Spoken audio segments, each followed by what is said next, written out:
nonprofit that preserves 9 historic sites in Harmony, Pennsylvania. We tell the stories of our rich history through exhibits here at the museum and through events that we sponsor. I'd like to start my presentation with a quote from the Bible, the Acts of the Apostles, chapter 4, verse 32. All the believers were one in heart and mind.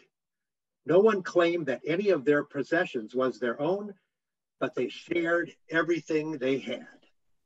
They shared everything they had. This was one of the Bible verses that had a big impact on Father George Rapp, the founder and charismatic leader of the Harmonists. Their brand of shared wealth and religious faith made the Harmonists one of the most successful communal societies in America. But before this success, there was much strife in his hometown of Iptingen. George Rapp's religious teaching got him in trouble with the Lutheran Church and with the government of the Duchy of Württemberg that was closely aligned with the church. Württemberg, the Duchy of Württemberg is in southwestern Germany near present-day Stuttgart.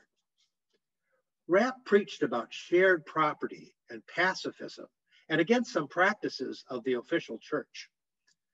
This attracted thousands of followers and angered church and civic leaders.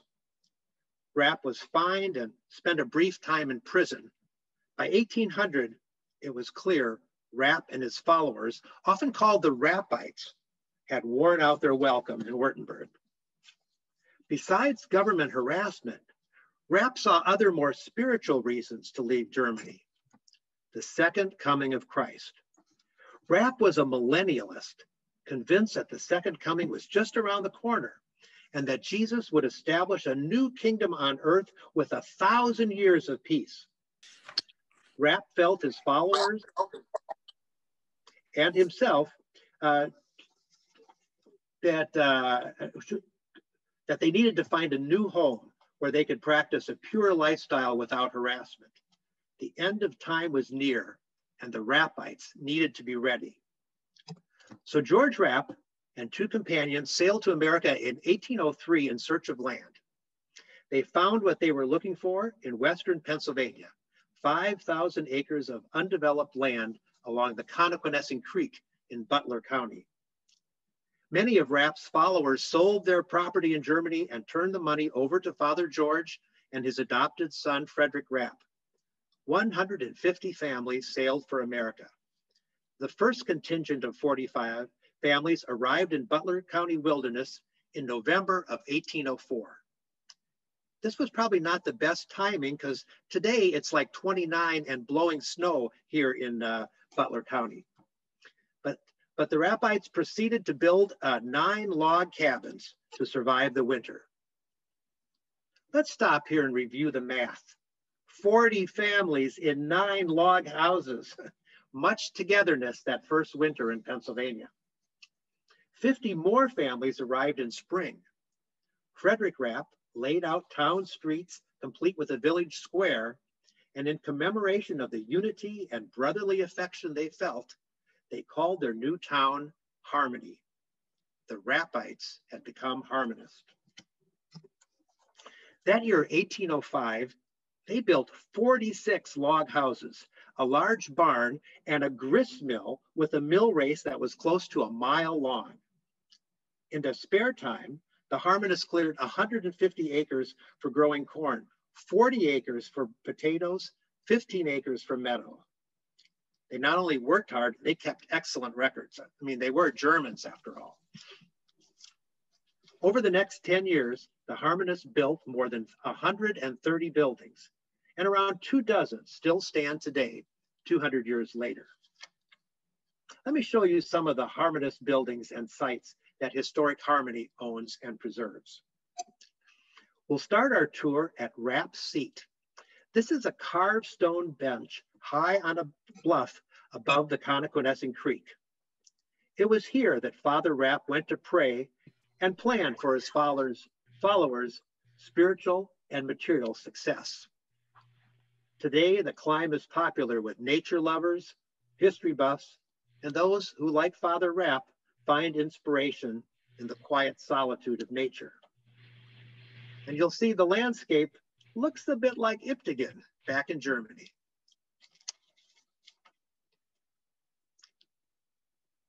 I like to think of Father Rapp up here looking out over the landscape, looking out over the Connequenessing Creek, and thinking about what to preach next to his followers. The Harmony Museum building is housed in this 1809 structure. It was built originally as a warehouse. You can see the carving of Sophia above the door.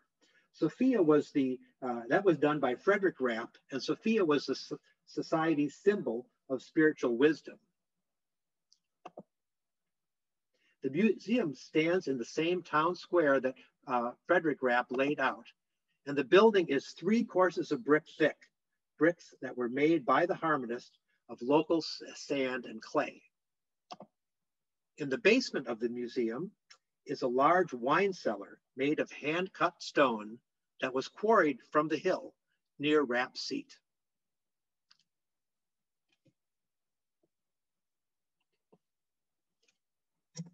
In 1812, the Harmonists built the Wagner Bentel House as a duplex for 2 sisters. Today, it houses museum exhibits and the museum gift shop. And the building just went through a major exterior restoration, including 28 new windows in the original Harmonist design. One of the oldest existing barns west of the Allegheny Mountains was built by the Harmonists. The foundation dates to 1805, the first full year of the society being in Harmony. It was purchased and restored by the museum in 1999. Today, the restored barn serves as a rental and concert space. And you see we have some old antique farm tools mounted up on the wall. It's really quite an enchanting place. As I mentioned earlier, there remain about 24 Harmonist buildings. Most now serve as personal homes and businesses in Harmony. All of these buildings are in Harmony's National Historic Landmark District.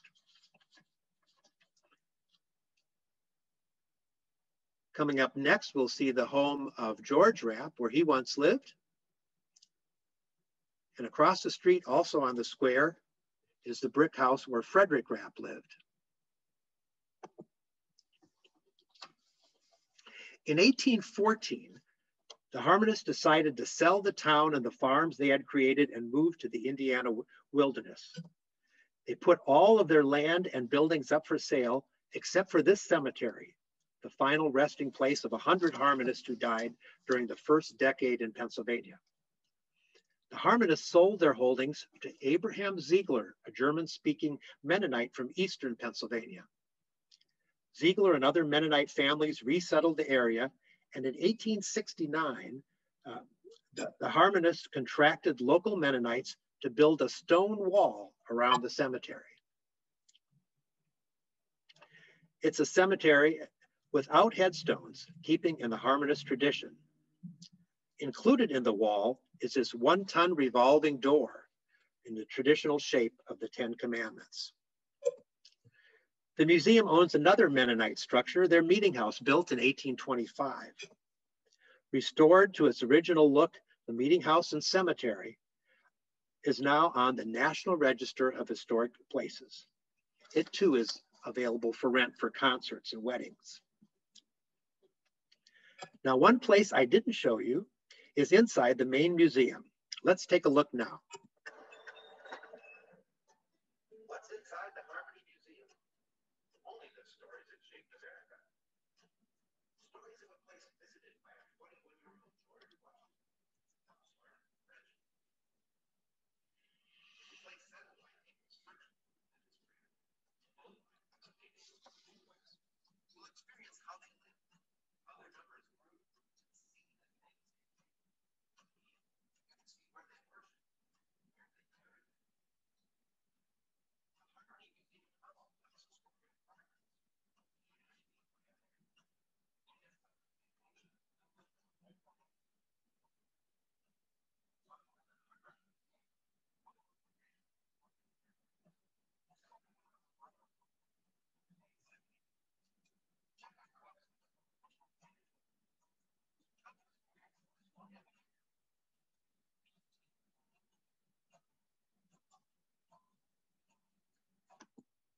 So thank you for visiting Harmony. I hope next time you can visit in person.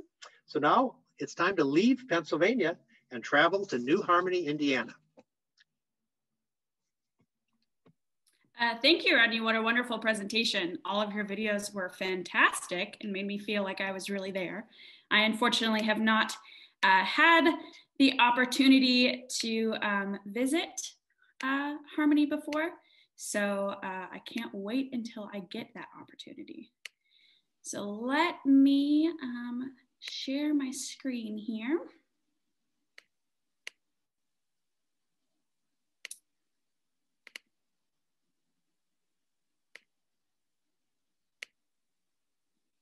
All right, can everyone see that? Great, so welcome again. My name is Claire Eagle, and I am the Community Engagement Manager at Historic New Harmony. So we are gonna start when the society arrives in New Harmony in 1814. So they originally purchased 7,000 acres of the Indiana wilderness, as Rodney said. However, that grew to about 30,000 acres by 1817. And the reason that grew is because they purchased land on both sides of the Wabash River. And the Wabash River, of course, runs right on the border of Indiana and Illinois. And they wanted to be able to control the passage of who went through the river, as well as continue to be able to ship their goods down the river into the Ohio and further, of course. In July of 1814, John Baker and 100 members of the society arrived in Indiana. Eventually, the land is surveyed by William Harris and the town is laid out. Within 2 years, 120 Harmonists had died of malaria, with many more falling sick. If you see the picture of the cemetery on the lower right side, the Harmonist cemetery was pretty unique. We don't have quite a cool of a door that Harmony seems to have. That was the first time I'd seen that, and I'm really jealous. That seems really awesome.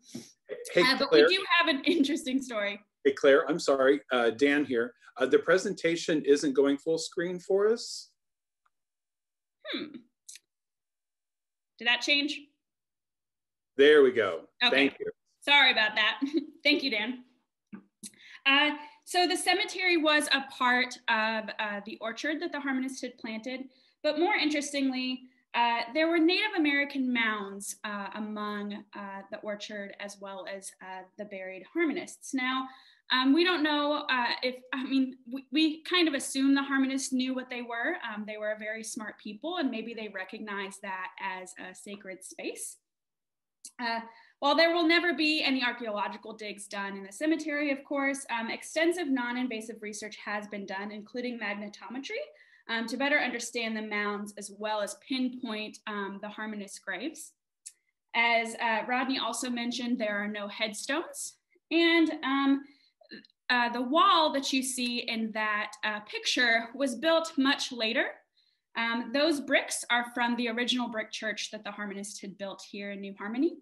In the late 19th century, the Harmonists learned that that church was now being used as a slaughterhouse, and of course they were not very happy about that.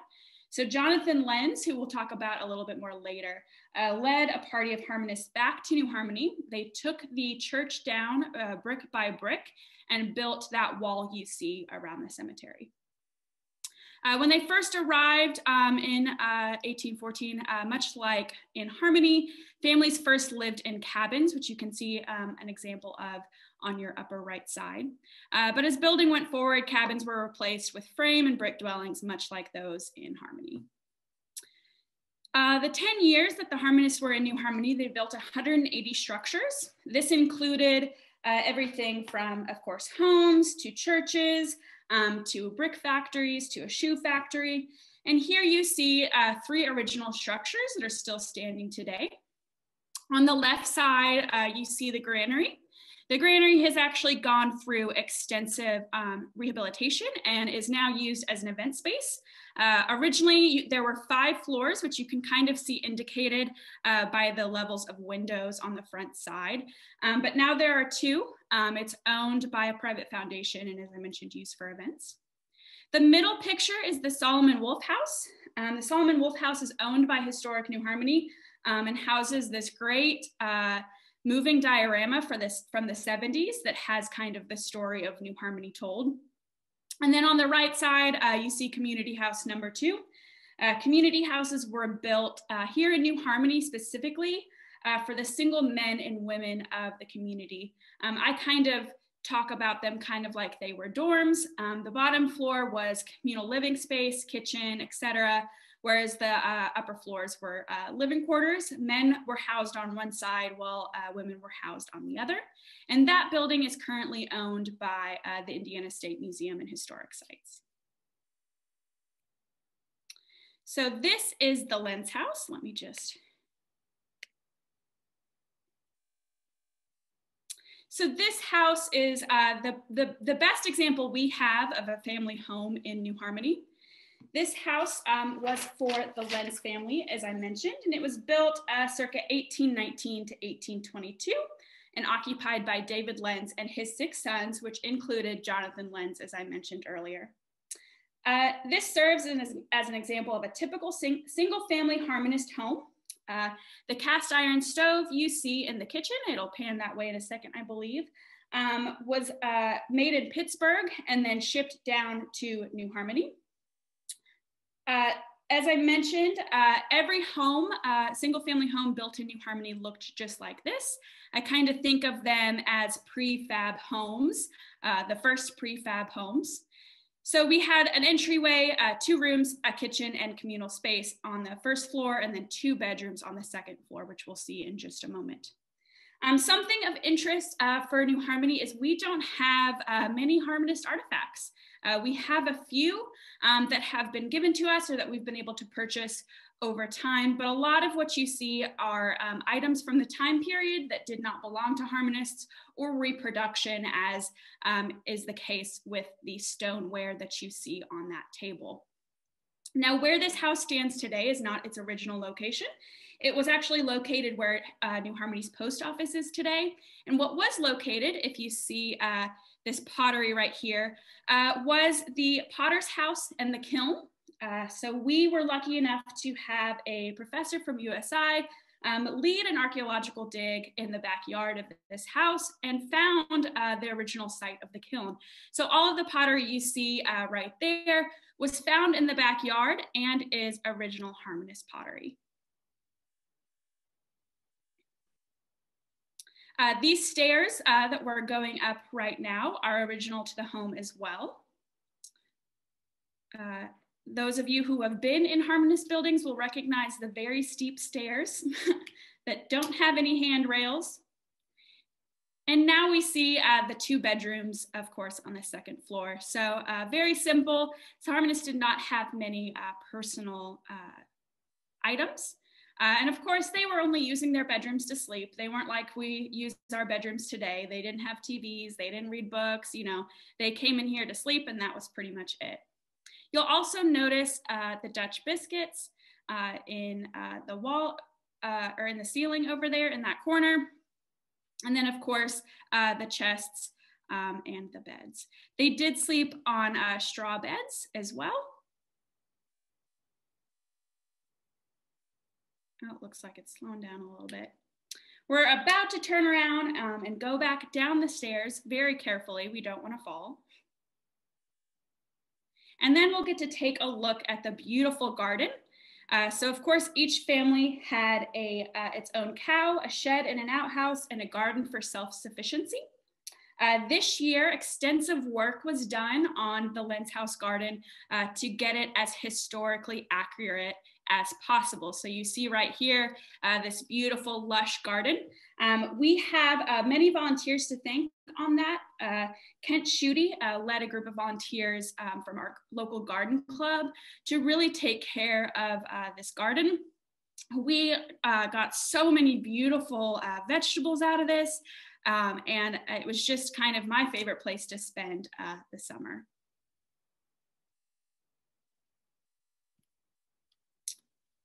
All right. So now I kind of just want to talk about the big things that happened while the society were in New Harmony. So in 1816, a delegation of Shakers visited New Harmony to discuss the possibility of a union between the two groups. Funnily enough, each group thought the other was not religious enough, so they decided not to come together. However, Gertrude and Rosina Rapp were sent to live at a Shaker colony for a short time to learn English. In 1818, the Book of Debts was ceremoniously burned on the anniversary of the society's founding. However, more explicit and individualized agreements were drawn up in 1821, which omitted the earlier section on the return of property to members. Father Rapp was essentially making it harder for members to withdraw and take any of their items or money with them. The town was almost entirely self-sufficient. The Harmonists made everything themselves except for windows and stoves. I mentioned the stove in the lens house, and then of course the windows were shipped in as well. Excess goods were sold all over the United States and the world, including the British Isles, Switzerland, and Germany. Harmonists were well known for their alcohol and their fine cloth. You see in the right-hand corner the golden rose, which was the symbol of the Harmony Society. All of their goods were marked with that rose, which made them very well recognized when they were shipped to other areas. In 1817, Rapp relaxed the rule on marriages and performed 18 that year. Additionally, the 10 years that the Harmony Society was in New Harmony, 22 children were born. We confirmed 22, but in some books we have up to 24 as well. So we have the distinct pleasure of being the location of two attempts at utopia. In 1824, Father George Rapp decided to sell New Harmony. Though Rapp tried to justify the move by telling his congregation it was time for the Sun Woman of Revelation to again flee into the wilderness, there were several practical reasons for the move. New Harmony was far from the Eastern markets where Harmonist products were sold. Malaria was still a threat even 10 years later. And there were problems with neighbors, and the group felt isolated from others of their cultural background. On April 11th, 1824, Rapp commissioned Richard Flower of Albion to advertise New Harmony for sale. In that same month, 3,000 acres on the Ohio River in Beaver County, Pennsylvania, was purchased as well. So in May, an advance team started upriver on the steamboat William Penn to Pennsylvania, and New Harmony was sold to Robert Owen in the center in January 1825. The last of the Harmonists arrived in the new town of Economy in June of 1825. Robert Owen was a Welsh industrialist who was well known for his ideas of social reform, including bettering the lives of working men, women, and children. He pushed for laws limiting child labor and reducing the workday in his native country. And he saw the town of New Harmony for sale as the perfect opportunity to put many of his social reforms into place to form a more perfect society. With the help of his partner, William McClure, shown on the right, Owen went to work on creating his version of utopia. So Owen and McClure's community was one based on the ideas of education and knowledge, unlike the Harmonists who used religion in their pursuit of the perfect community. Educators, artists, and scientists were invited by William McClure on what we now call the boatload of knowledge. These passengers included renowned geologists such as James Hall, as well as Thomas Say, a great entomologist, and other scholars came to New Harmony as well, including Fanny Wright and Mrs. Fredigeau. The community had a number of problems, including a population much larger than the Harmony Society. The Harmony Society's population kind of hovered around 840, whereas the Owen and McClure community had over 1,000 people here. That led to issues with housing, of course, as well as scarce supplies. Additionally, with a community of so many educators and scholars, and what was reported as only 137 in employed professions, the society was not organized to last. The community officially disbanded in May of 1827. While this community was considered a failure, many of the scientists, educators invited by McClure continued to call New Harmony home. And since continued to call New Harmony home and made great strides and significant contributions to the field of science and educational theory. Since 1827, New Harmony has been considered a regular rural town. However, there's nothing regular about us. I encourage you to watch our virtual community conversation series on the Historic New Harmony playlist on the USI YouTube page and learn more about the period between our utopian experiments and today. Specifically, New Harmony, how it all began, which kind of details each period of our history, as well as who was Jane Blaffer Owen, who we credit with a lot of our success today. So Historic New Harmony, who are we today? What do we do today? So we are a unified program of the University of Southern Indiana and the Indiana State Museum and Historic Sites. By preserving our utopian legacy, Historic New Harmony inspires innovation and progressive thought through its programs and collections. USI owns 26 properties in town, everything from our modern Richard Meyer designed Athenaeum Visitor Center, which you see in that picture below, to our original Harmonist buildings. There are 25 original Harmonist buildings still in New Harmony.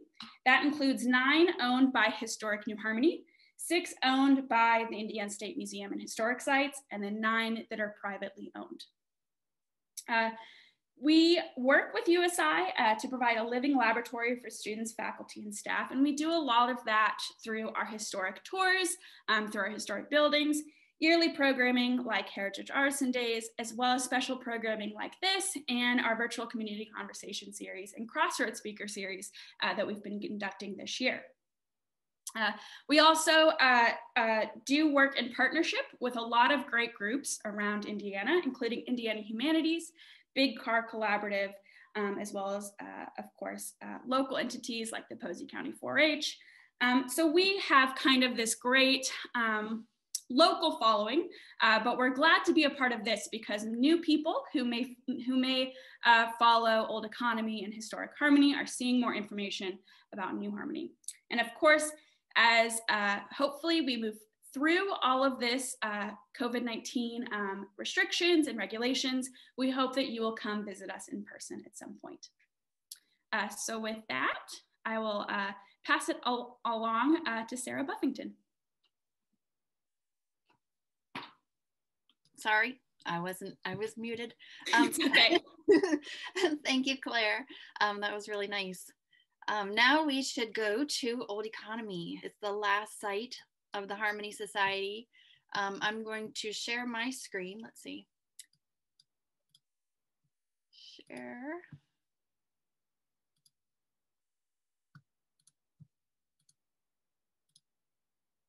Okay.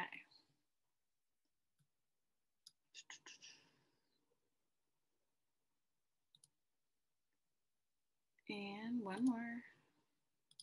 Okay. So this is Old Economy Village. We have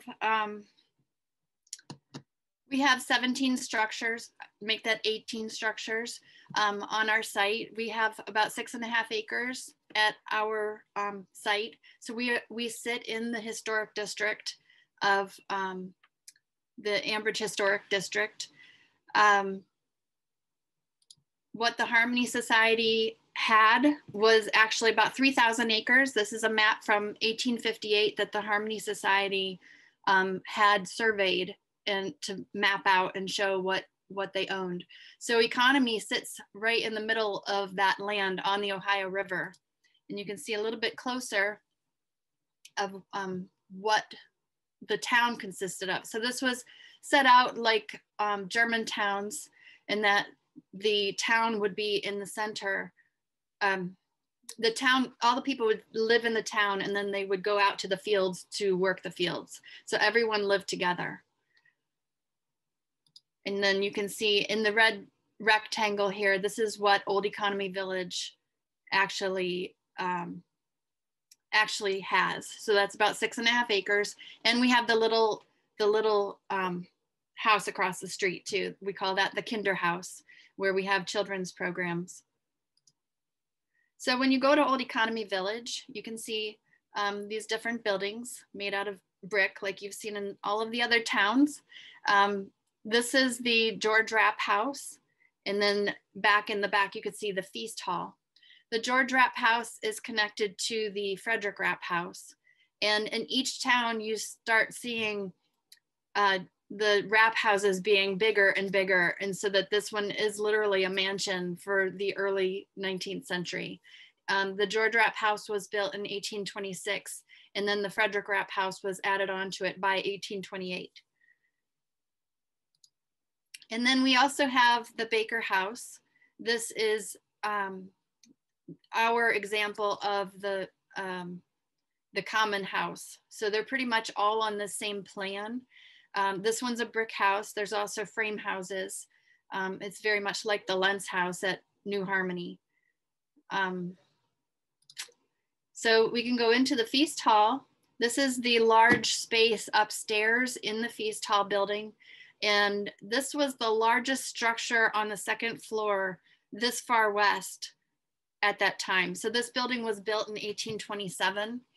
And we're very fortunate to have it today. George Rapp actually had it built without the bars that you see in the top of this hall. And everyone thought that the building would collapse, and it actually never did. He and Frederick Rapp both believed that it would never collapse like that. But if you look down the long walls of the feast hall, you'll actually see that the walls are bowing out from the center. So after George Rapp died in 1847, the bars were added. And across the street, we don't own this building. This is a private, owned by a church. This is the Harmonists Church at Economy.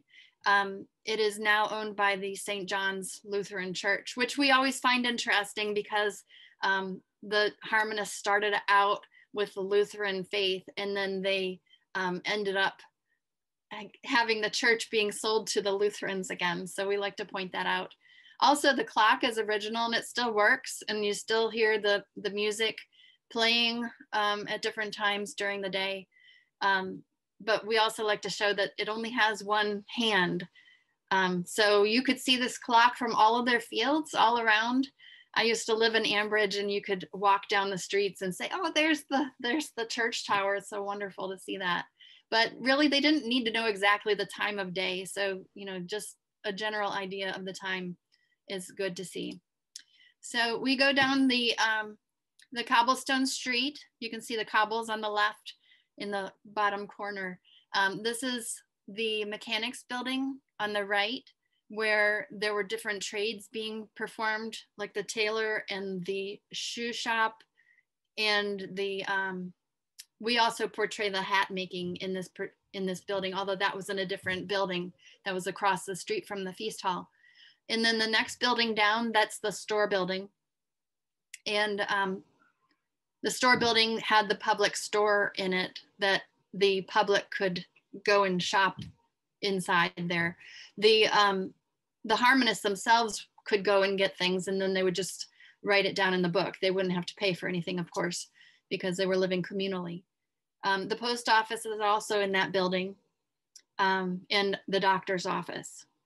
In the little building at the back, that's the Baker house that I told you about before. So when the Harmony Society was building these two larger buildings, they dug out the cellars by hand and moved all of that dirt to the Vineyard Hill. Here is the wine cellar underneath the mechanics building, and you can see how big the structure is. About half of those barrels, they're called tons, they are original Harmonist wine barrels. So we don't have all of the buildings that the Harmony Society built.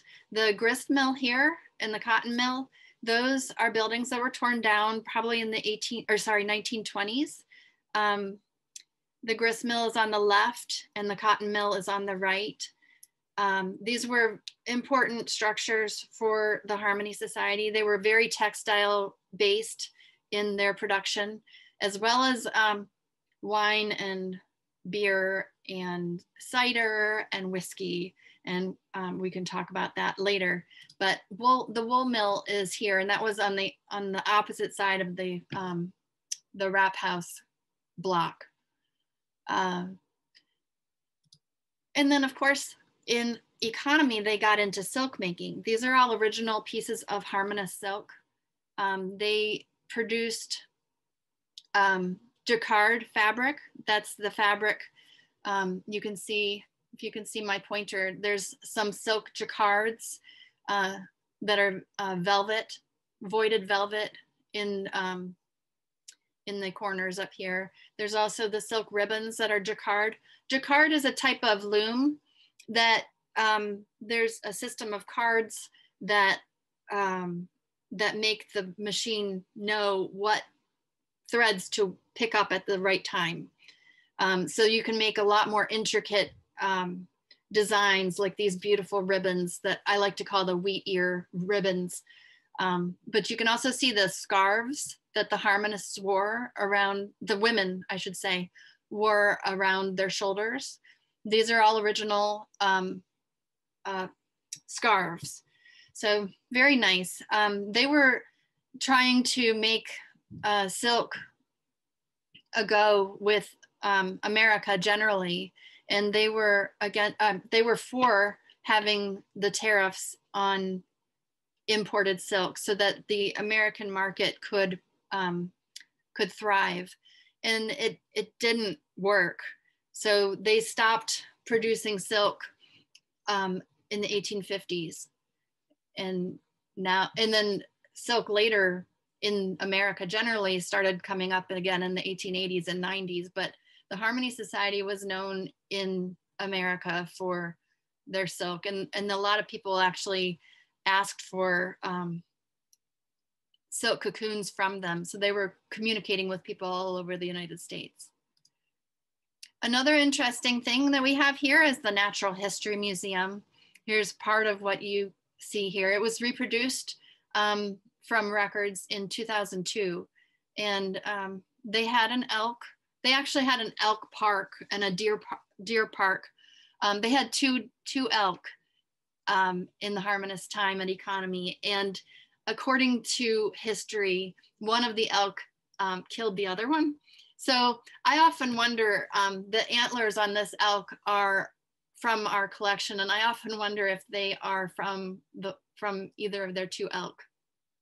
So, but it was interesting because you could get into the museum for 10 cents admission, and it was the first public museum this far west. Every other museum tended to be a private museum. So you probably have heard, if you're into Harmonist history, about the schism, the great schism of the Harmony Society. And this is a part of the Bible that the Harmony Society liked to point to show that this was part of what would happen in the coming of Christ again. Then another sign appeared in heaven, and behold, a great red dragon having 7 heads and 10 horns, and on his heads were 7 diadems. And his tail swept away 1/3 of the stars of heaven and threw them to the earth. So this comes true in 1832. Roughly 1/3 of the society went away with Count de Leon, who is this man. Count de Leon came from Germany in 1831. He wrote to the Harmony Society in 1829, saying that he was the second coming of Christ, basically, and he was coming to live with them in the new millennium. So this was according to Revelation. it took him 2 years to get here, and he came with his huge entourage of people, all in velvet gowns and things like that. And the Harmonists welcomed him with blaring trumpets from the church tower. And it didn't take very long for George Rapp to meet with Count de Leon and figure out that he was not the person that he claimed to be. So George Rapp gave him about like it was late in the year, it was fall, and they said, you know, we don't want you to be traveling in the winter and trying to find a place to live. So they let them stay, all of the people in his entourage, they could stay over the winter, but in the spring, whenever they were able to travel, they had to go along their way. Well, along the winter time, they had time to get together with other harmonists that might not have been so happy, and brought them over to his side. So then in March of 1832, 1/3 of the society left and went to what is now Monaca. That was Phillipsburg, Pennsylvania. And so a lot of the descendants here that are attending are probably their ancestors were probably part of that Great Schism or another schism. So I'm going to show you some pictures of some of the Harmonists. Here is Jonathan Lentz on the left. He was known as the giant of the Harmony Society. And then Jacob Henrici is the man on the right. Also, Gertrude Rapp was the granddaughter of George Rapp. She was one of the last people born, I guess, legally according to the Harmonists' way, because that was right around the time that they adopted celibacy. She was born in 1808. Maria Diem, she's one of the last Harmonists. She died in 1896, but I like to show her because she shows a lot of the common Harmonist clothing. And then the last two Harmonists, besides Susie Duss, there's Barbara Besch and Franz Gilman. Barbara died in 1905, and it was her death that caused them just to say, okay, we're done with the Harmony Society. They had 2 members left. It was Franz Gilman and Susie Duss, and there's Susie on the right. So with 2 people, they decided to leave. Now, John, on the other hand, John Duss, the one on the left, of course, he is such an interesting character. He was the trustee of the Harmony Society, the head trustee from 1892 until 1903. And then he decided to leave and pursue his music career in New York City. And he performed with the New York City Metropolitan Opera House in 1902. In 1903, he rented out Madison Square Gardens, introduced water to it, and hired the Metropolitan Opera House's orchestra, replicated Venice with gondolas, canals, bridges, and water fountains, and quite a spectacle. So there's a lot more. He died in 1946, so he was technically the last one that was a harmonist to have died. Sorry, 1951. I think I said 1946, that was Susie that died. Anyway, as the harmonists got older, they hired a lot of people. These are some of their hired workers posing in the field as haymaking in one of the harmonist fields. So really a lot of them kept living around economy even after the Harmony Society closed, and became the founding people, some of the founding people of Ambridge. And Ambridge, so you know, Ambridge is the name of the town that sat beside economy that started in 1905. And Ambridge is the name taken after the American Bridge Company, who was owning basically most of the land and the workers that lived there to work there. So let's go back a little bit to the Harmony Society. As the people were getting older, they started investing in things instead of doing their own labor. They owned the Darlington Kennel Coal Railroad. This is their engine called the Economy. That was in the 1850s. And then the Little Sawmill Run Railroad is one that they owned. And that is a line that went into Pittsburgh. A lot of times if you hear on the radio in Pittsburgh where the backups are in traffic, you'll hear Sawmill Run Boulevard. So that ran right alongside Little Sawmill Run Railroad. So that was all Harmonist property. And then the big railroad was the PNLE, the Pittsburgh and Lake Erie Railroad. So the Harmony Society invested $650,000 in this railroad when it was first proposed in the 1870s. And then eventually they sold their share to Vanderbilt for $1.4 million in 1884.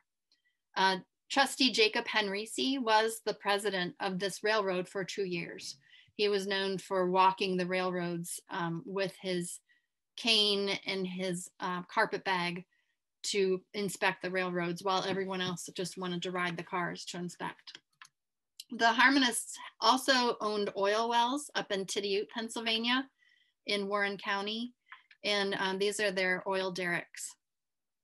They also did a lumbering business there. That's how they got started in the oil. It was lumbering, and then it turned into oil when one of the workers found oil. Another thing that they invested in was the town of Beaver Falls. That is just north of Ambridge, not very far up the river. It sits on the Beaver River, which runs into the Ohio River. So this is Beaver Falls in, I think it was 1866. So this was basically almost completely owned by the Harmony Society. And they had a lot of different companies there, one of which was the Beaver Falls Cutlery. They also had the Western File Works, the Beaver Falls Pottery, which became Mayor China. That was the Economy Potteries. And then the Harmony Society also financed the town's steel, pottery, shovel, glass, hinge, and casket works. And they also had a bank in this town. It was called the Economy Savings Institution. But it was interesting because at the Beaver Falls Cutlery, they hired Chinese workers. I think it was about 300 people that they brought in to work in the plant. Another interesting thing is they brought Geneva College to Beaver Falls. Geneva College was in Ohio, in Northwood, Ohio, established in 1848. And then the college was moved to Beaver Falls in 1880 because the Harmony Society had the best offer of land and money. Everywhere else just offered either money or land. So the college is still standing there today and is a great place to go. So Old Economy Village, this is our visitor center where we welcome visitors during times that are not quarantine times. Right now we're closed to the public, unfortunately, but this is where the tours start.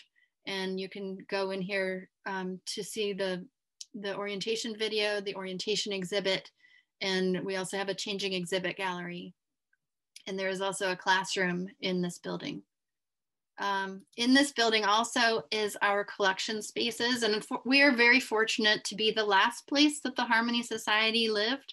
So we have a great majority of the artifacts of the Harmony Society, and we also have the archives of the Harmony Society, the great majority of them. So we do have research by appointment if anyone is interested in looking into the past in the Harmony Society archives, or to see any of these artifacts, you can do that as well. Right now, we have a capital project going. It's a $6 million project that is has been going on since the spring.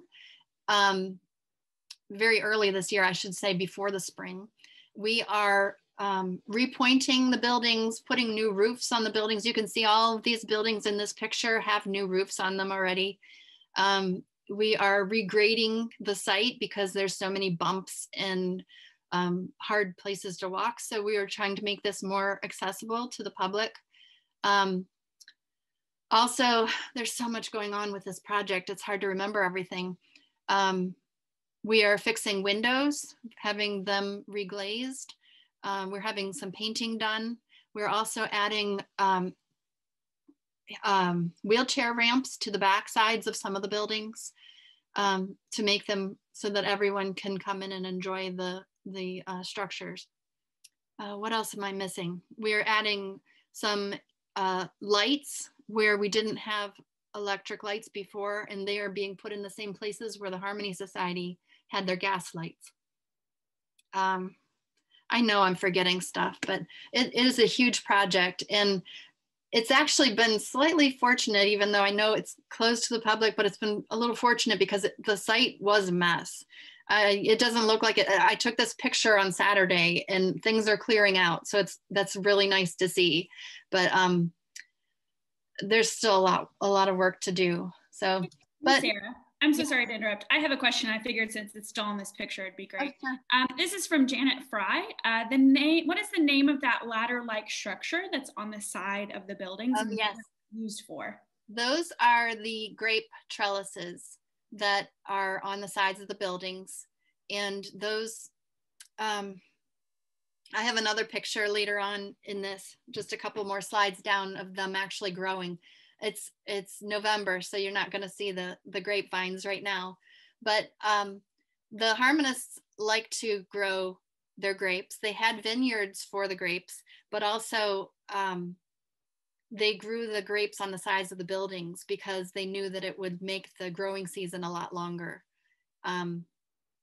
So George Rapp was a vintner in Germany, and he brought that with him. And when they started to grow grapes, they didn't have the grapes that they were used to in Germany. So they had to figure out which grapes were viable in America. And so in Harmony, they had really wild grapes. They didn't have very much success making wine very much in Harmony. But then when they went to New Harmony, they found a grape that worked pretty well. Some of the visitors called it wild. But that was something that they got used to. But also they were in touch with the, I forgot his name, but the father of the Catawba in Cincinnati. And so they were growing a lot of Catawba grapes. And by economy, they kind of had mastered their wine making. They also were making fruit wines at economy. So anyways, that's a way to make the growing season last longer, because the heat of the brick walls makes it that much more warm for longer. We actually make grape pies from those grapes on our buildings, and people really look forward to them at Erntedankfest. And of course, we didn't have that this year, but so for what we usually do during the year, we like to have hands-on history in May, and that's when you can really get involved with history and get your hands dirty, see how things work. And then in the fall, we have Erntedankfest, which is our fall harvest festival. And then in December, we have Christmas at the Village. And that's just when everything comes alight with lanterns everywhere and everything's decorated for Christmas. So it's a wonderful place to come visit all year long. And we can't wait for it to open again. And hopefully our capital project will be complete enough and the quarantine will be over so we can welcome people. But thank you so much for coming virtually to see Old Economy Village. And I hope you can come and see us next year or in the future. So thank you. With that, we can open it up to any questions or comments that anyone has.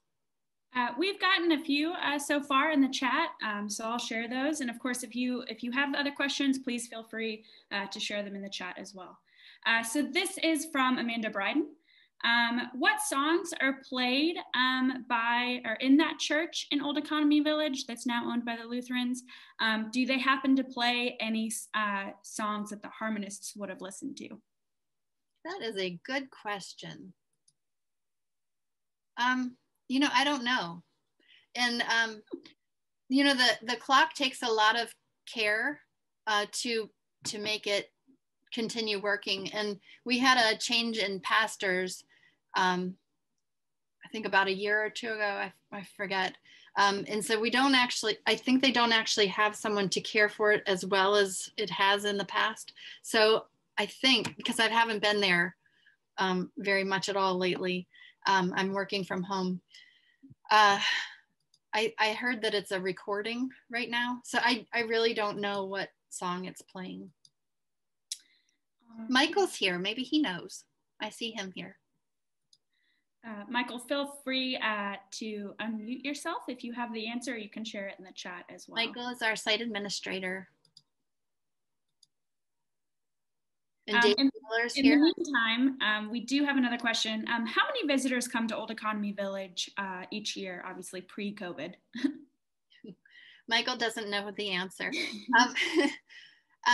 We have generally around 15,000 people. It goes up and down through the years, but it's generally around that. All right, and this is one that I guess anyone involved in the Harmony Society could answer. And I actually don't know the answer to off the top of my head, but what happened to George Rapp's wife, Christina? You know, that is something I would love to know more about her. You just don't hear a lot about her. She passed away at Economy. I have the book. Let's see when she passed away. I knew there were going to be questions I couldn't answer. I have my interpreter manual next to me as well, so I understand that, Sarah.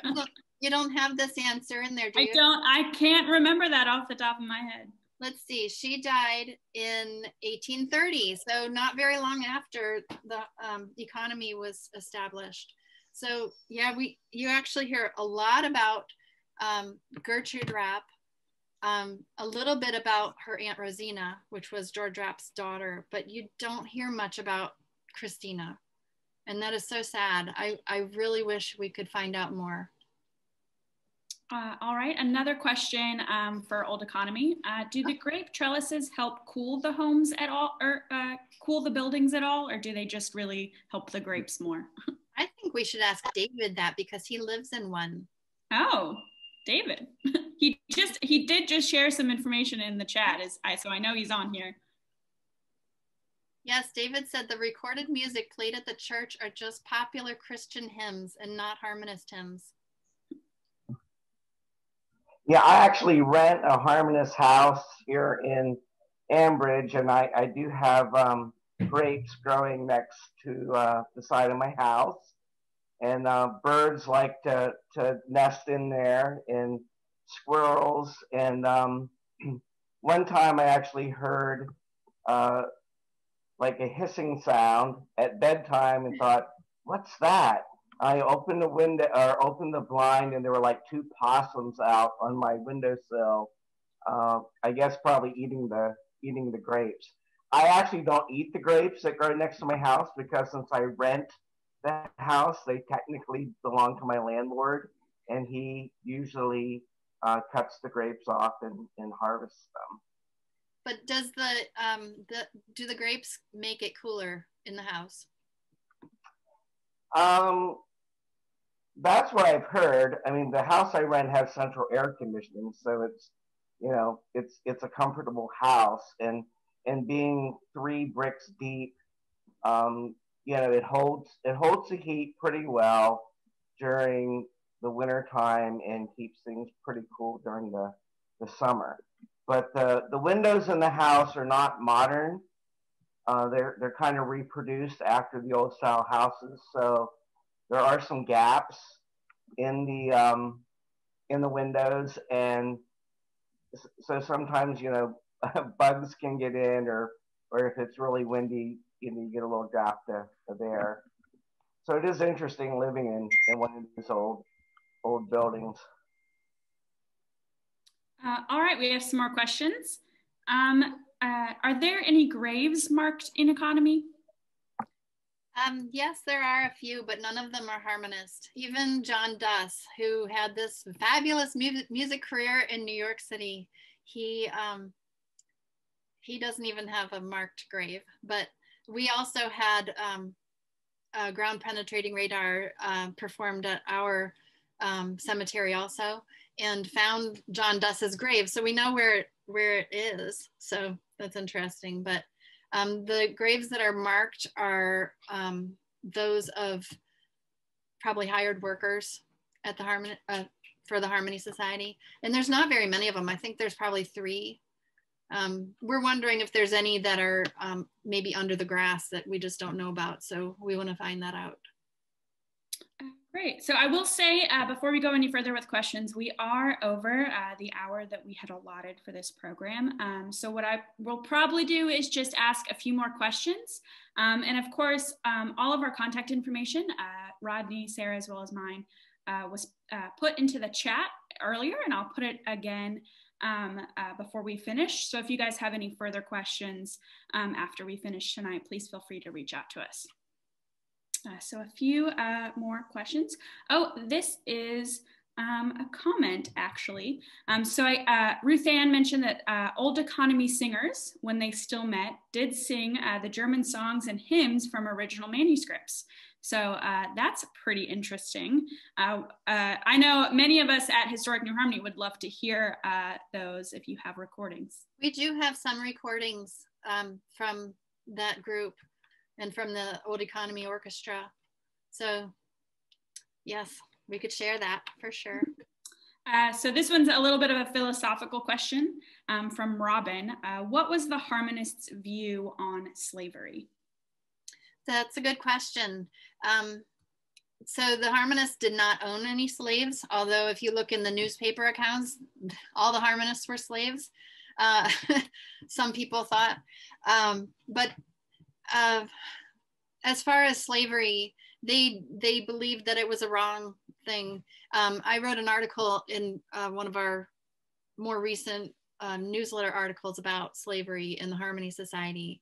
And so they were friends of, I am blanking out on the name right now, but they were friends of the people in Indiana that were against slavery. And but they didn't, as far as I could tell, they never did any preaching against slavery or anything like that. But they were a place that was known to take in people that needed help, like for an indenture. So they purchased the indenture of a woman that technically was a slave, but she was indentured, and that was in New Harmony. And she came with them, as far as I could tell, to Economy, but we don't know whatever happened to her after that. But that was Hannah or Henny, and she didn't even have a last name. It was Hannah, a woman of color. And then they also purchased another one. What is his name? Oh, I am blanking out on their names. But anyways, I think they got married. Jeremiah Stagg was his name. And then they had 3 children. And then they were all given their freedom in the 1820s. As kind of an add-on to that conversation, as I mentioned earlier, we had a second attempt at Utopia here in New Harmony, led by Robert Owen and William McClure. And that group that we had here were very strict abolitionists. So they worked pretty extensively against slavery. They were pretty well known additionally for their beliefs in rights for women. Where women and men were treated often most equal here in New Harmony. Mm-hmm. And someone else mentioned Frances Wright. Yeah, I did see that, yes. Yeah, because she had a freed slave community in Tennessee. It was called Neshoba. Mm-hmm. And it was, the example she used was Economy for her establishment there. And it worked for several years, but then eventually it was a failed community, and all of the freed slaves went to, I can't remember, is it Cuba or, sorry, someone might know that. But yeah. So it's very interesting. All right, so I'll get one more question, and then as I mentioned, I did go ahead and put our contact information in the chat again, so please feel free to reach out to any of us if you have further questions. So this one is from Lori. Were there actual doctrinal differences between the Shakers and the Harmonists? There were. They weren't too different. You know, as we kind of talk about this, the Shakers, kind of in my view, were a little bit more rigid with their rules and their kind of how they were going to live. I think that the biggest example of that is, you know, in regards to their celibacy. If you were caught disregarding that rule, you were out. It didn't matter, you were gone. With the Harmonists, of course, as I mentioned in my presentation, those rules were a little bit more relaxed. In New Harmony, there were 18 marriages and at least 22 births recorded. So I would say that's kind of the biggest thing I think that probably didn't work in their favor when they came together to explore the idea of unifying their two groups. One major difference between the Harmony Society and the Shakers is that the Harmony Society believed that Christ was coming in their lifetimes, and the Shakers believed that Christ already had returned in the form of Ann Lee. So that was one major difference. All right, I think that's about everything. Once again, thank you everyone for joining us. This was a great opportunity. I'm very grateful that Sarah came to us to kind of present the idea of us coming together virtually. You know, as much hard as this year has been, at least it's kind of presented these opportunities for us to do something a little bit different than we had in the past. So again, this is only the first in this series. We are planning on this being a quarterly program, and we will meet again in February. As soon as we have those details set, we will of course share them again with all of you and on our social media and our websites.